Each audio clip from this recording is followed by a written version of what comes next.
Hey there everybody, this arrived today. Get it out of the package there. And this is what we got. It's from Cold Steel, and you can see it's the SRK. It says it has a 6-inch blade length. It is 10 3/4 inches overall. This one here is VG-10 San Mai laminated steel. It weighs 8.1 ounces. 5 millimeters is what they have it listed as for the thickness. The handle length is 4 3/4 inches, and it is Kray-Ex, whatever that is. Then here's some of the warranty information.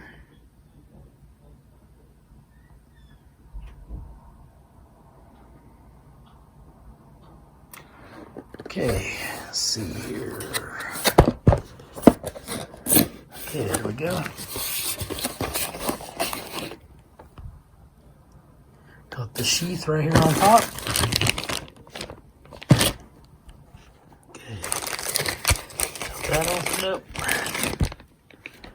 Okay, there that is. It says Cold Steel Secure-X. You can see it's MOLLE compatible. You can hook that onto your backpack or haversack or whatever. It has a nylon belt loop, which looks like it has a snap on it here, and Velcro. Hold, give me 1 second. Yep. Check that out. It's got some seriously tough Velcro and a snap. So apparently you don't have to take your belt off to put this on. That's pretty cool. And then it also has this snap up top here. Okay, it has that snap up top. And I believe it locks into the sheath. That's the whole point of the Secure-X. So let's get to the knife. There it is.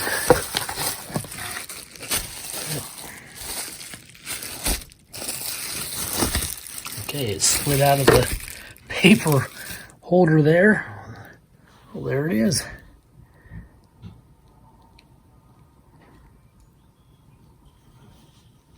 It says SRK on that side.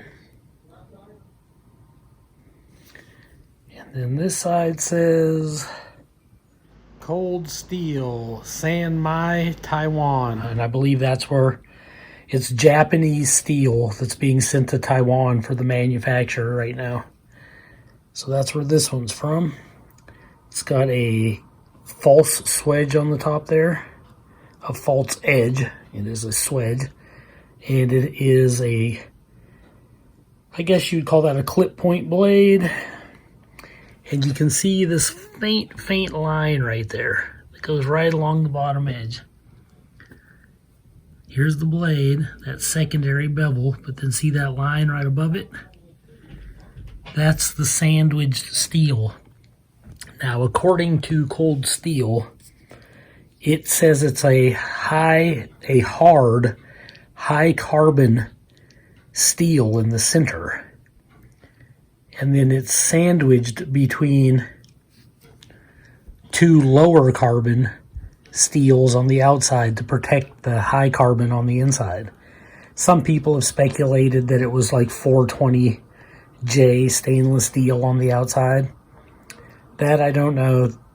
It's just that they have it listed as a lower carbon steel, which is probably meant for rust prevention and to prevent it from like chipping.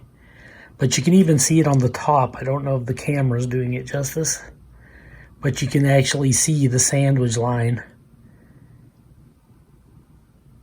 But it's really, the camera's having a heck of a time trying to show it.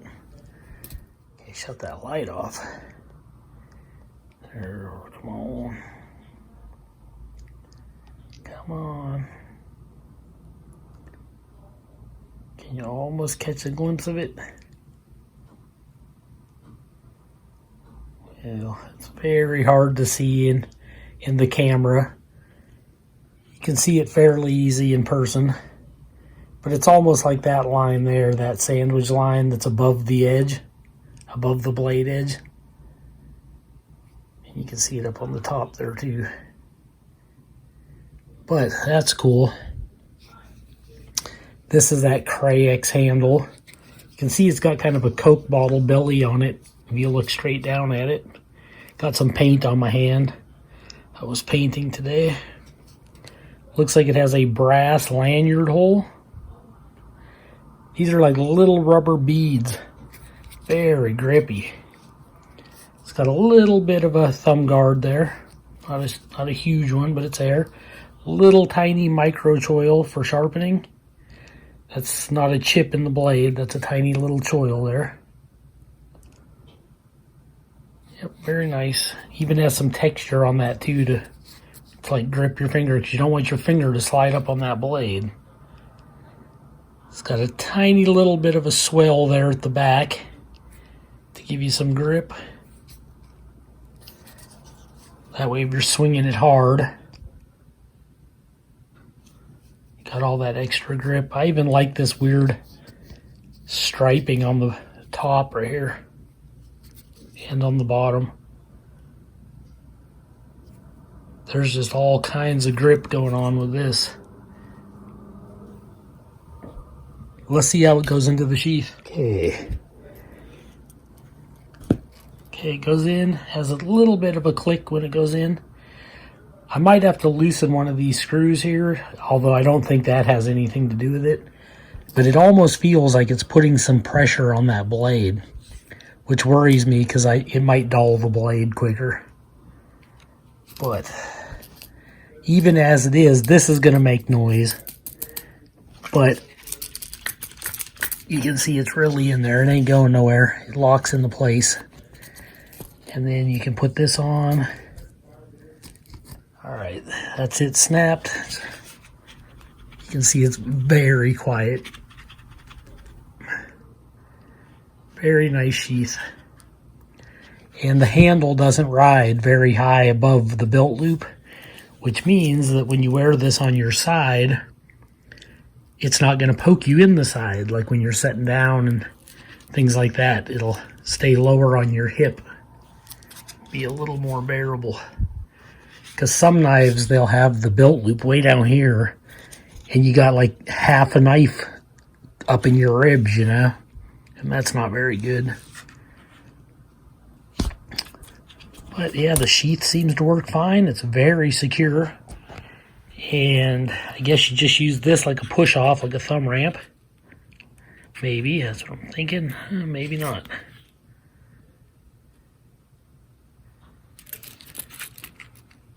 Oh, yep. I didn't want to push too hard until I know what I'm dealing with here, but yeah, that's what you do. And it is squeezing that blade tight. It might be squeezing along here, so it might not be affecting the blade at all. Although I see a little piece of plastic there on the blade, so who knows. But I'm pretty sure these are full tang construction. It's a little bit smaller, I want to say like a stick tang that goes the whole way down to like the lanyard area. But for the most part, it's full tang. I don't have any pictures of one like with the handle cut off, so I'm not sure how much smaller that becomes. And that's a nice rubbery grip. I really like that. This knife doesn't feel very heavy, surprisingly. Feels like the balance point is literally right there.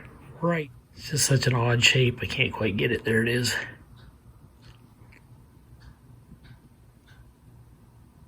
There it is.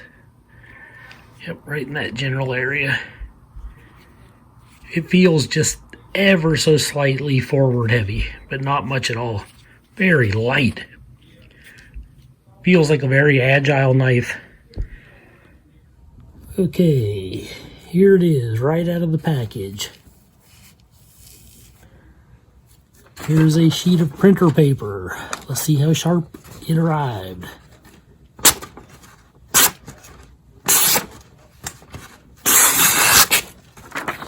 Not too bad.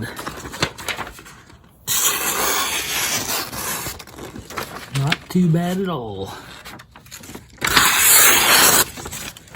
Wow, that is a very sharp knife. Okay, here's my own measurements to see if they go along with what was listed. Looks like the cutting edge right here is about 6 3/4. I meant 5 3/4, excuse me. But it's 6 up to the handle there. You're looking at about almost 10 3/4 overall for the length. And the width at the widest point here is over 1 inch. I would say it's about 1 1.25 inches. And then the thickness, it's about 3/16. Almost 1/4 inch thick. Okay, here it is beside a Glock 81 field knife, the one with the serrations.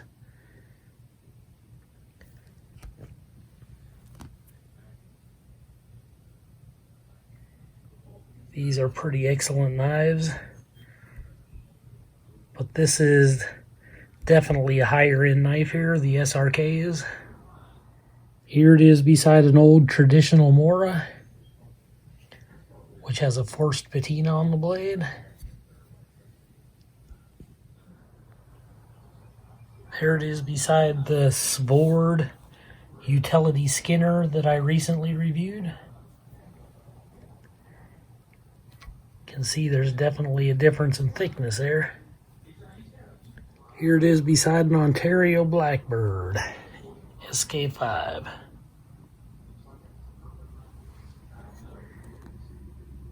And it is noticeably thicker.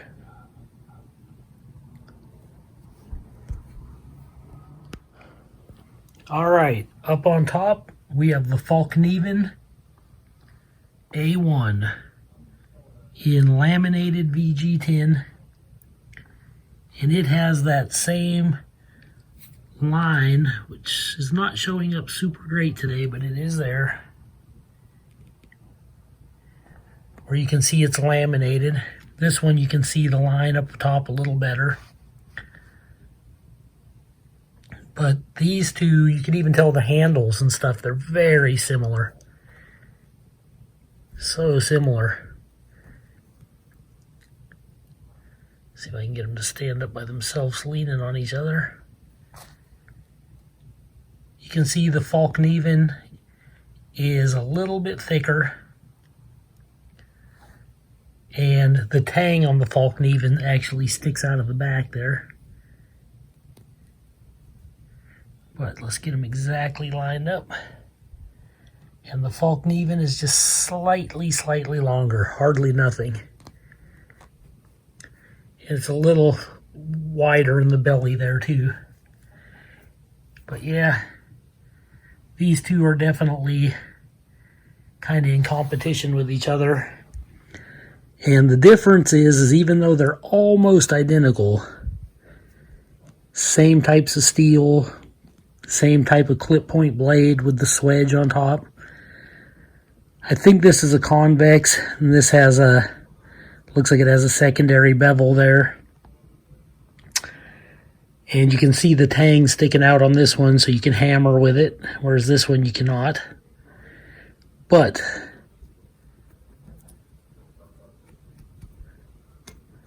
feels like the spine might be a hair sharper on the SRK for throwing sparks from a ferro rod. But all that being said, this one goes for about $180 US, and this one goes for about $100 US. So you could get two of these for the price of one of these. This is the sheath for the A1, And this is the sheath for the cold steel. This is them in the sheaths. You can see this one's fairly silent. And the more expensive Falkneven actually rattles when it's in its sheath. But it does go in a lot easier. It has this little side locking mechanism also. And it sets right below your belt, which is about as good as it gets. Whereas this one sets just slightly above it.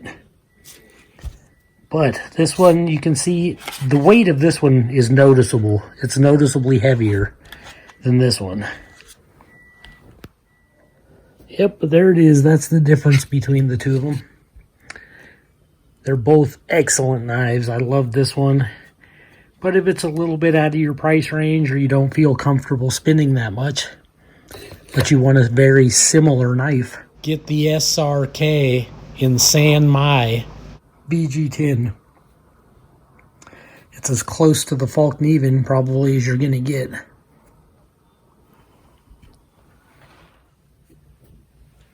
Alright, well there you have it.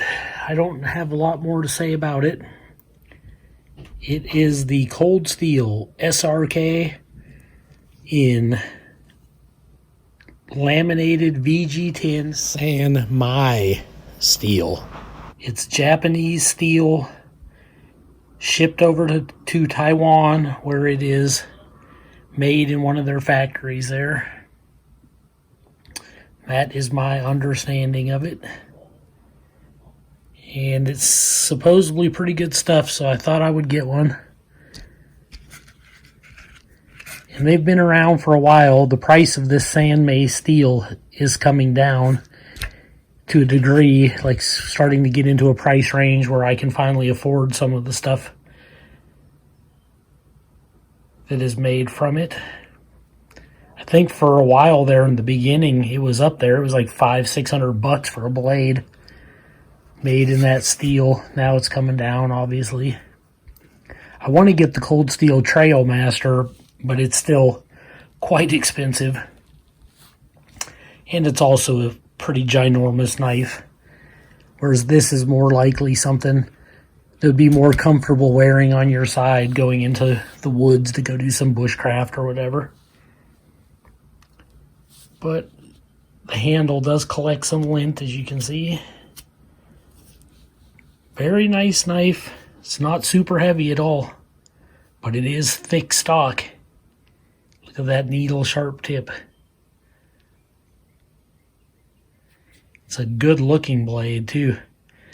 And because there is carbon steel on the inside, I'm going to keep that blade edge oiled. I'll probably just lightly oil the entire thing because it never hurts, just to keep it protected from humidity and moisture, especially where I live. But I hope you enjoyed this video. This is Joe Doomsday signing out.